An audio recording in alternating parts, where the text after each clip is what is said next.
नमस्कार दोस्तों, only super quiz YouTube channel में आपका हार्दिक स्वागत है। हमने पिछली वीडियो में नाउन चैप्टर को क्लियर कर लिया था, उसके क्वेश्चन भी कर लिए थे। तो आज हम नए चैप्टर प्रोनाउन से शुरुआत करने जा रहे हैं। अगर आपको प्रोनाउन कुछ भी नहीं आता तो अगर आप इस वीडियो को पूरा देख लेंगे तो आपको सब समझ में आ जाएगा। तो वीडियो के अंत तक बने रहें। तो हम प्रोनाउन की शुरुआत करते हैं। पहले प्रोनाउन के बारे में समझिए। Pronoun a word used in place of a noun, यानी कि ऐसा शब्द जो नाउन की जगह उपयुक्त होता है, यानी उस प्रोनाउन को हम नाउन की जगह प्रयोग करते हैं। नाउन के बदले प्रयुक्त होने वाले शब्द प्रोनाउन। इसमें हमने हिंदी में कहते हैं इसको सर्वनाम, हिंदी में इसको सर्वनाम कहते हैं। ठीक है, प्रोनाउन सर्वनाम और नाउन संज्ञा। नाउन के रिपीटेशन से बचने के लिए प्रोनाउन का प्रयोग किया जाता है, ताकि नाउन रिपीट ना हो, इसलिए हम प्रोनाउन का यूज करते हैं।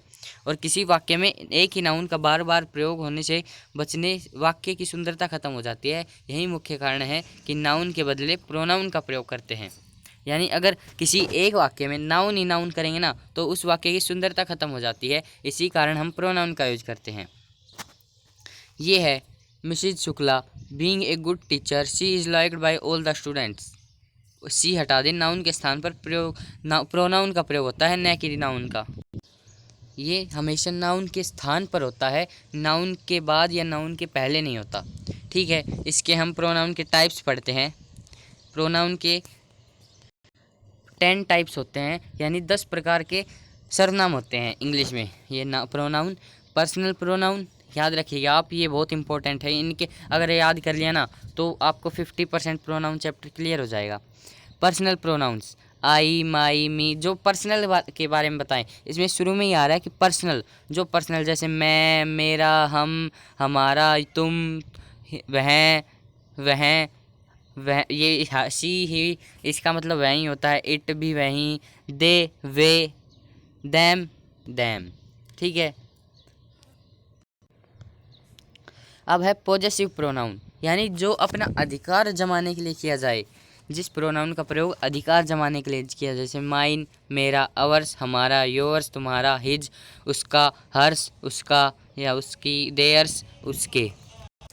यानी जो अपना अधिकार बताए उसे हम पॉजेसिव कहते हैं। पॉजेसिव प्रोनाउन जैसे माइन, अवर्स। ठीक है, डेमोन्स्ट्रेटिव प्रोनाउन वो होते हैं जो संकेत बताते हैं। इसमें लिख भी रखा है संकेतवाचक सर्वनाम, यानी किसी चीज़ की तरफ जो संकेत करते हैं। जैसे दिस, यह, दैट, वह, दीज, यह, दोज, वह। ठीक है, यह है डिस्ट्रीब्यूटिव प्रोनाउन। डिस्ट्रीब्यूटिव प्रोनाउन मतलब व्यष्टिवाचक, जैसे each, either, neither, every, none, etcetera. Distributive pronoun मतलब व्यष्टिवाचक सर्वनाम, each, either, neither, every, none. ठीक है, रेसिप्रोकल प्रोनाउन यानी पारस्परिक संबंध जो एक दूसरे के साथ संबंध बताते हैं, जैसे ईच अदर, वन अनोदर। ये पारस्परिक संबंधवाचक सर्वनाम है, इसे हम रेसिप्रोकल प्रोनाउन कहते हैं। समझ में आ गया? रेसिप्रोकल प्रोनाउन यानी पारस्परिक संबंध, डिस्ट्रीब्यूटिव यानी व्यष्टिवाचक सर्वनाम। रिफ्लेक्सिव प्रोनाउन यानी निजवाचक, जो खुद का हो उसके बारे में जो प्रोनाउन यूज किया जाता है उसे हम रिफ्लेक्सिव यानी निजवाचक सर्वनाम कहते हैं। जैसे my self, our self, yourself, yourselves, himself, himself, herself, it self, them self, one self. यानी इनके बाद सेल्फ लगा मिलेगा, रिफ्लेक्सिव होते हैं ये रिफ्लेक्सिव प्रोनाउन जिनके बाद सेल्फ लगा मिले। ठीक है, ये निजवाचक यानी निजता के बारे में बताते हैं। हम प्राइवेट के बारे में बताते हैं। 7th है इम्पेहेटिक और इम्पेहाइजाइजिंग प्रोनाउन, यानी दबाव सूचक। जब सब्जेक्ट या कर्ता पर दबाव डालने के लिए किया जाता हो तब हम इम्पेहेटिक या इम्पेहाइजाइजिंग प्रोनाउन कहलाते हैं। मतलब ये जो कुछ प्रोनाउन दे रखे हैं, myself, ourself, yourself, yourselves, himself, herself, itself, मतलब ये रिफ्लेक्सिव की तरह। ये कभी भी इम्पेहेटिक भी हो सकते हैं कभी कभी, कब? जब इसका प्रयोग कर्ता पर दबाव डालने के लिए किया गया हो, जैसे यू, यूर सेल्फ। इसमें एक तो प्रोनाउन पहले से ही है, एक और दे दिया यू, यूर सेल्फ, मतलब इसमें 2 प्रोनाउन मिलेंगे। ठीक है, जैसे you, yourself are responsible for your problem, he hurt himself. इसमें कर्ता पर दबाव डाला जा रहा है, इसलिए यहाँ पर इम्पेहेटिक होगा, ना कि रिफ्लेक्सिव। एट्थ है इंडेफिनेट प्रोनाउन। इंडेफिनेट प्रोनाउन यानी अनिश्चय, मतलब कोई चीज़ निश्चित नहीं है। इंडेफिनेट मतलब अनिश्चय और डेफिनेट मतलब निश्चय। कोई चीज़ अगर निश्चित ना हो तो हम इंडेफिनेट का यूज करेंगे और निश्चित हो तो डेफिनेट। अब इसमें है everybody, somebody, nobody, anybody, everybody, somebody, no one, anyone, everything, something, nothing, anything, all, some, any, both, another, much, few, little.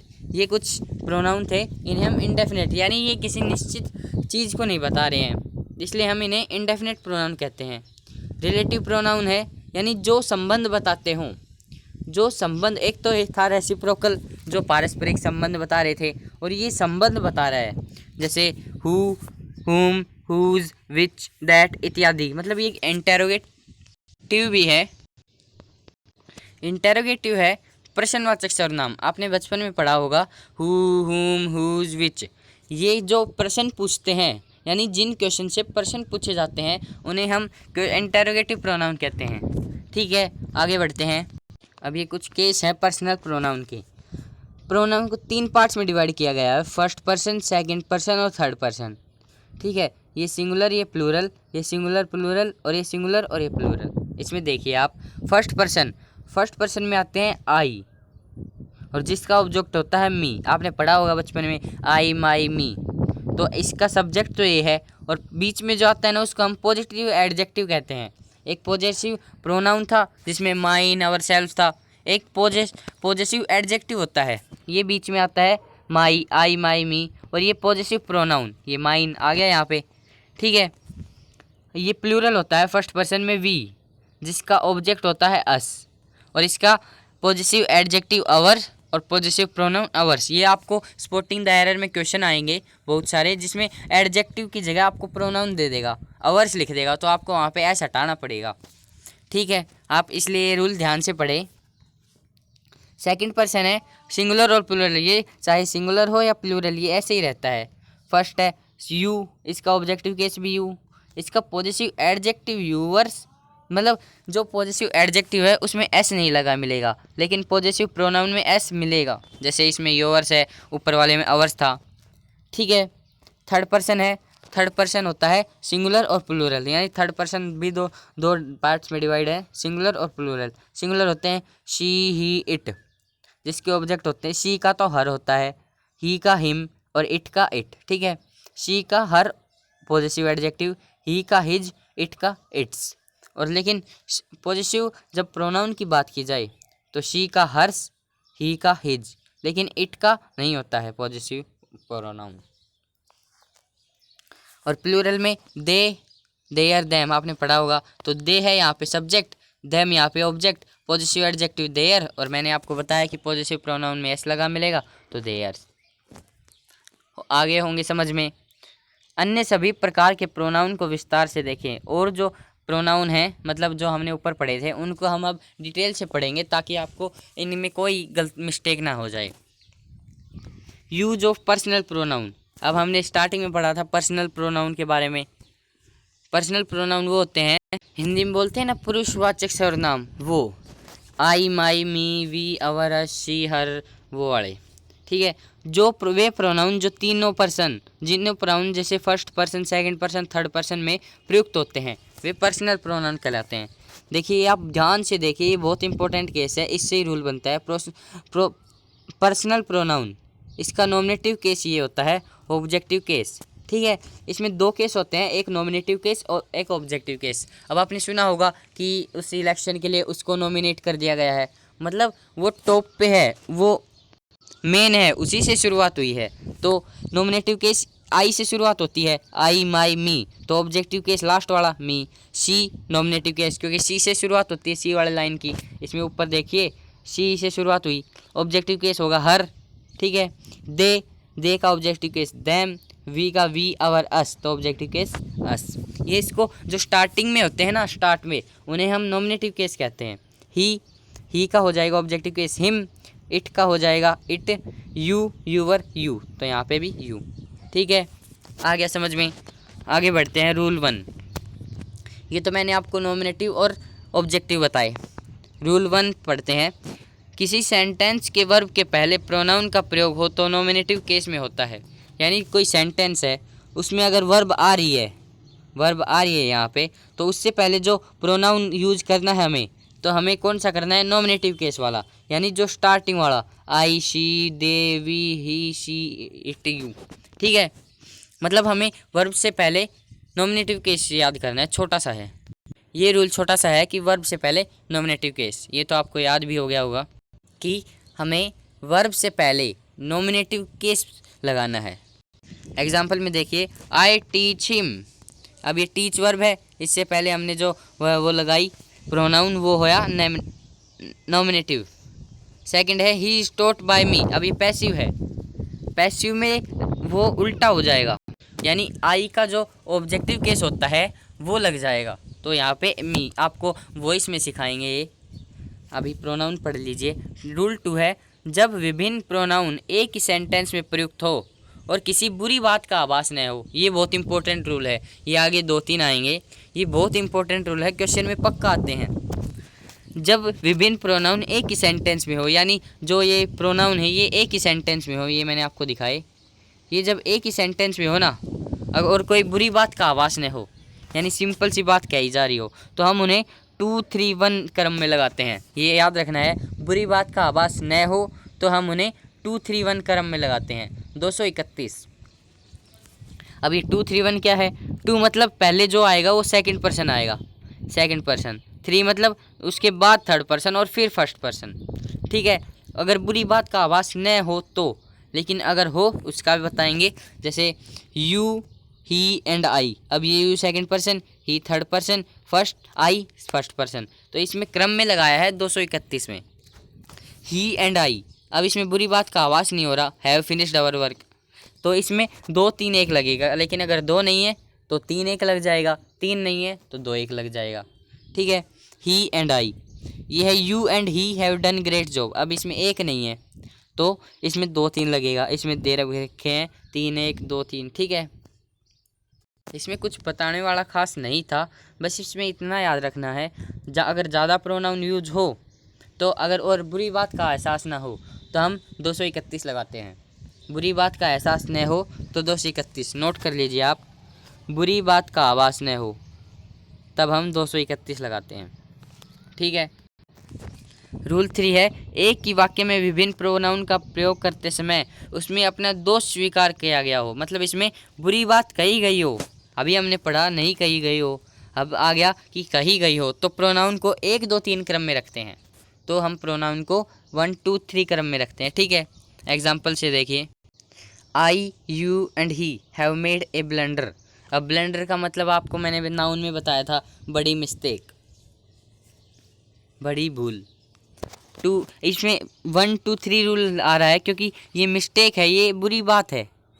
बुरी बात मतलब बुराई का एहसास हो रहा है कि कोई गलती हुई है, तब इसलिए हमने यहाँ पर 1 2 3 रूल यूज किया। लेकिन अगर बुरी बात का एहसास नहीं होता तो 2 3 1। ठीक है, सेकंड है, you and he have done the mischief. You and he have done the mischief, तो इसमें 2 3 1। अब इसमें 1 तो है नहीं, इसलिए यहाँ पे 2 3 यूज होगा, क्योंकि इसमें मिसचीफ मतलब गलती, यहाँ पे बुरी बात कही गई है। रूल 4 है, जब प्रोनाउन बहुवचन में हो, यानी जब सब वो अभी तो सिंगुलर में थे, जब प्रोनाउन बहुवचन में हो तो प्रोनाउन 1 2 3 क्रम में होने चाहिए। यानी जब वी, आवर, योवर, दे हो तो उन्हें हम 1 2 3 क्रम में रखते हैं। ठीक है, चाहे बुरी बात कही गई हो या ना कही गई हो। एग्जाम्पल में है वी, यू, दे। अब वी तो होता है first person, you second person, they third person. Should now get down to work. इसमें 1 2 3 रूल लग रहा है। ठीक है, आ गया समझ में। बुरी बात का आभास हो तो 2 3 1, नहीं हो तो 1 2 3। सॉरी, गलत बोल गया। अगर बुरी बात का आभास नहीं हो तो 2 3 1, हो तो 1 2 3। और अगर प्रोनाउन अगर प्लूरल में हो तब हम वहाँ पर 1 2 3 रूल ही यूज करेंगे। ठीक है, रूल 5 पर बढ़ते हैं। Let's, like, between, but, except. ये वर्ड है कुछ ही नहीं, या ये एक बार दोहरा लेना। Let, like, between, but, except एवं प्रीपोजिशन के बाद ऑब्जेक्टिव केस का प्रयोग किया जाता है। हमने प्रीपोजिशन की वीडियो बना दी थी, आपने वह नहीं देखी है तो ज़रूर देखिए। प्रीपोजिशन के बाद ऑब्जेक्टिव केस आप उसमें भी देख सकते हैं, जिसमें भी जितने भी एग्जाम्पल थे उसमें आपको प्रीपोजिशन के बाद ऑब्जेक्टिव केस ही मिलेंगे। Let, like, between, but, except, मतलब ये 5 वर्ड हैं, let, like, between, but, except, और इनके बाद हम ऑब्जेक्टिव केस बोले तो आई, माई, मी। अब इसमें मी ऑब्जेक्टिव केस था, मैंने आपको बता दिया था। फर्स्ट है लेट डू दिस वर्क, अब स्पेस है, स्पेस की जगह क्या आएगा, ऑब्जेक्टिव केस आएगा, क्योंकि हमने पढ़ा let, like, between, but, except के बाद ऑब्जेक्टिव केस आता है, तो लेट के बाद objective case. There is no problem between she and I, अब ये शी एंड आई है, ये गलत है यहाँ पे, क्यों, बिटवीन के बाद हमेशा ऑब्जेक्टिव केस आता है, तो हर एंड मी आएगा। आगे समझ में। 3 है everybody but him was present for the meeting, अब बट के बाद हिम यूज़ हुआ, क्योंकि यहाँ पर बट का यूज़ हो रहा है, और बट के बाद हमेशा ऑब्जेक्टिव केस। ये 5 ही वर्ड हैं, ज़्यादा बड़ा नहीं है। ही लाफ्ड एट आई, ये गलत हो जाएगा, ही लाफ्ड एट मी, ये क्योंकि एट के बाद ऑब्जेक्टिव केस हुआ, क्योंकि ये प्रीपोजिशन है एट।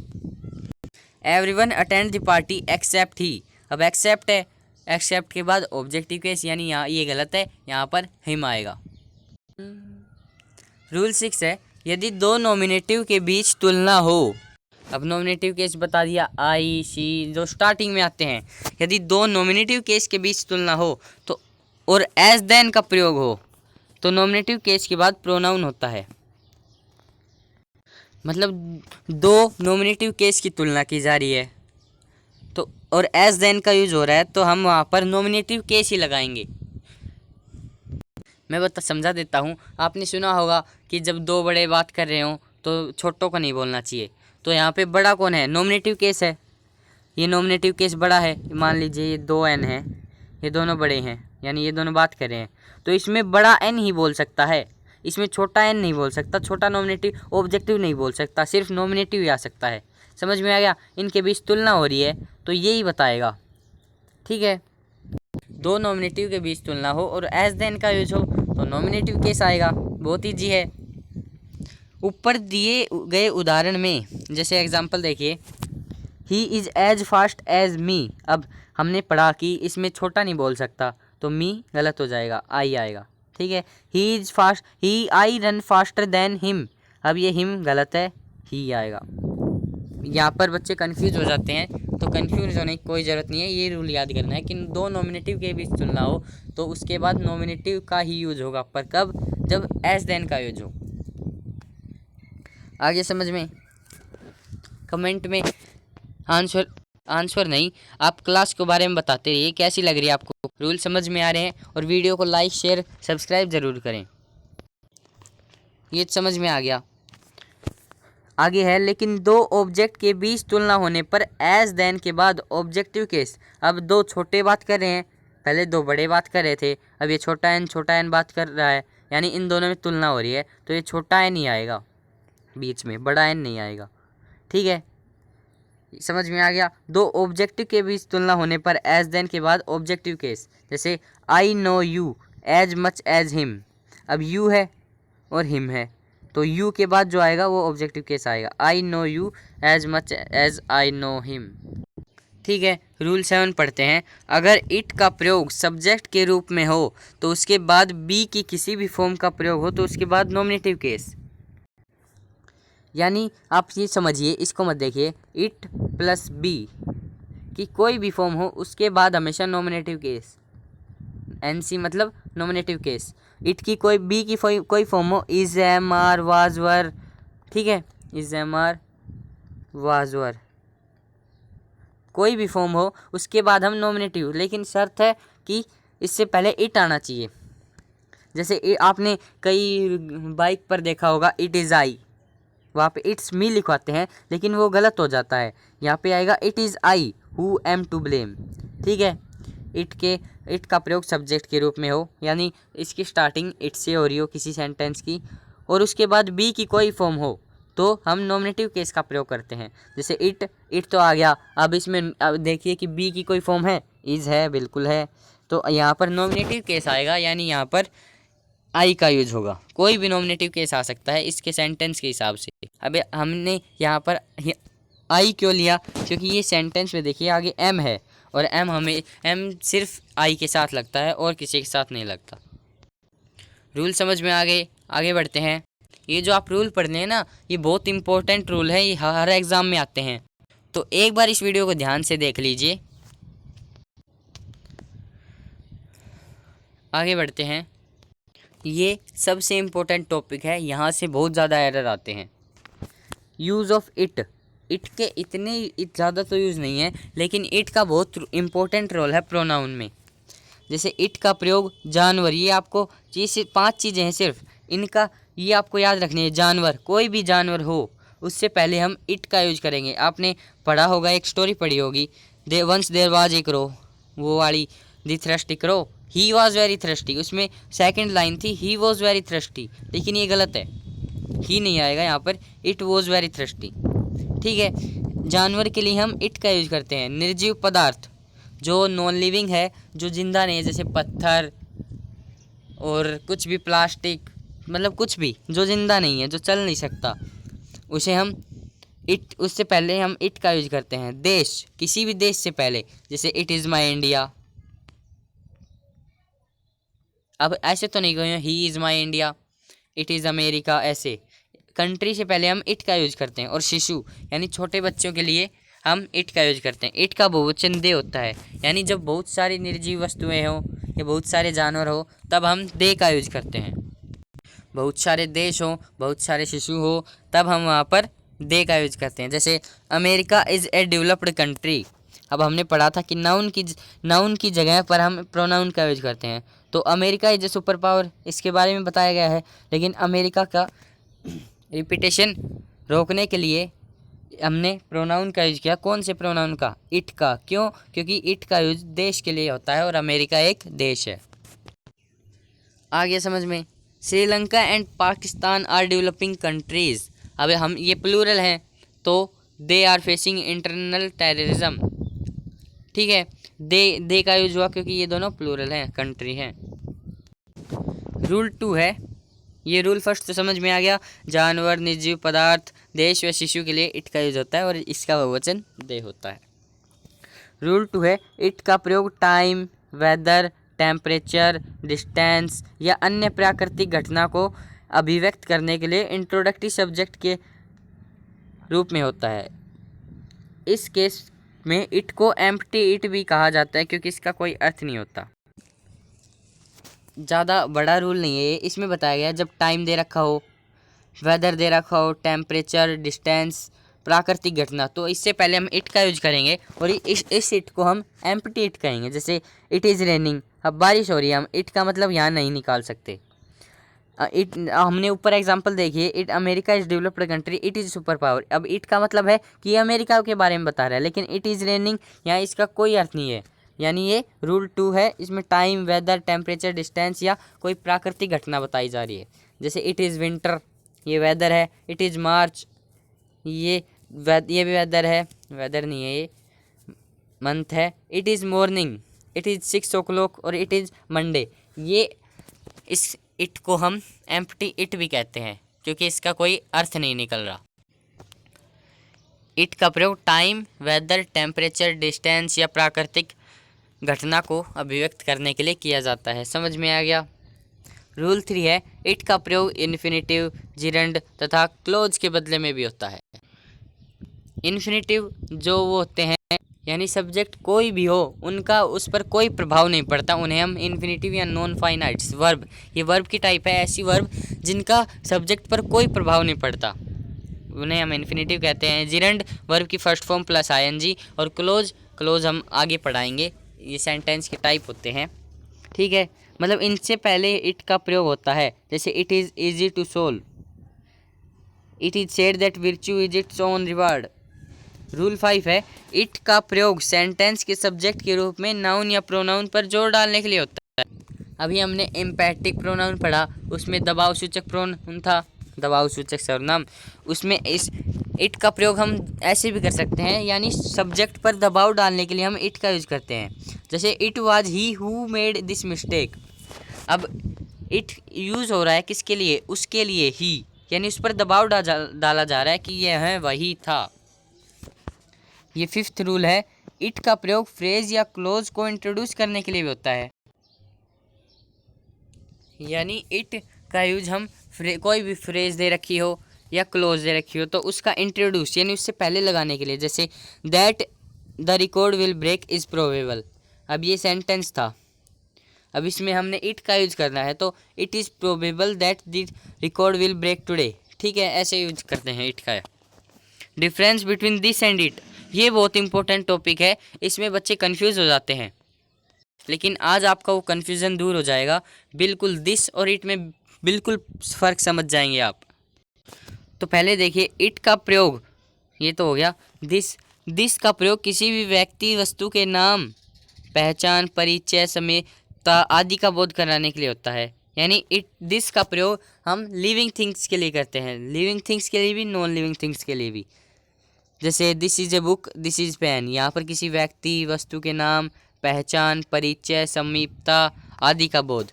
लेकिन इट का प्रयोग समय, दूरी, मौसम आदि के लिए, न कि दिस का।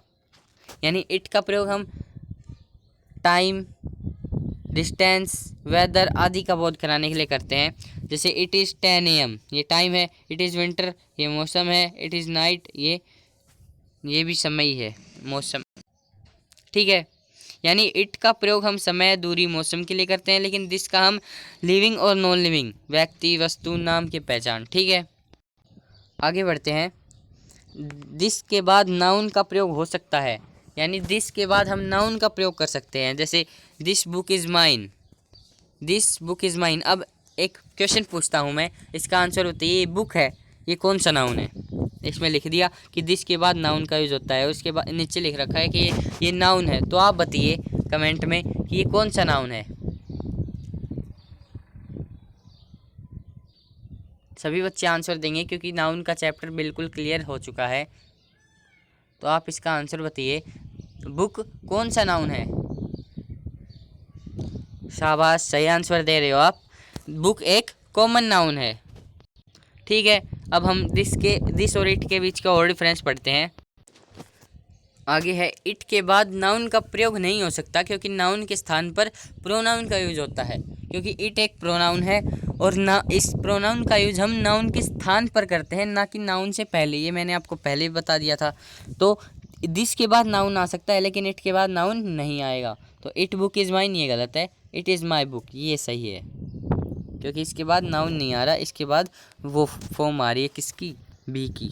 अरे बी की फॉर्म इज होती है। दिस का प्रयोग किसी सिंगुलर नाउन की तरह इंगित करने के लिए किया जाता है जब वह नाउन समीप हो। दिस का प्रयोग सिंगुलर नाउन के तरह इंगित करने के लिए किया जाता है, यानी कोई सिंगुलर नाउन है वो उसकी तरफ इशारा करने के लिए। जैसे this boy is very intelligent, वह लड़का ज़्यादा स्मार्ट है, मतलब उस लड़के की तरफ इशारा किया जा रहा है। इट का प्रयोग किसी सिंगुलर निर्जीव वस्तु, शिशु के लिए प्रोनाउन के रूप में होता है, ये मैंने आपको बता दिया। जैसे इट इज़ स्प्लेंडेड मोनूमेंट, ये निर्जीव वस्तु है। दिस के बाद नाउन का प्रयोग हो सकता है, ये भी मैंने बता दिया। तो आपको दिस और इट के रूल समझ में आ गए होंगे। आज के लिए इतना ही। अगर आपको वीडियो पसंद आई हो तो वीडियो को लाइक ज़रूर करें और शेयर ज़रूर करें। धन्यवाद।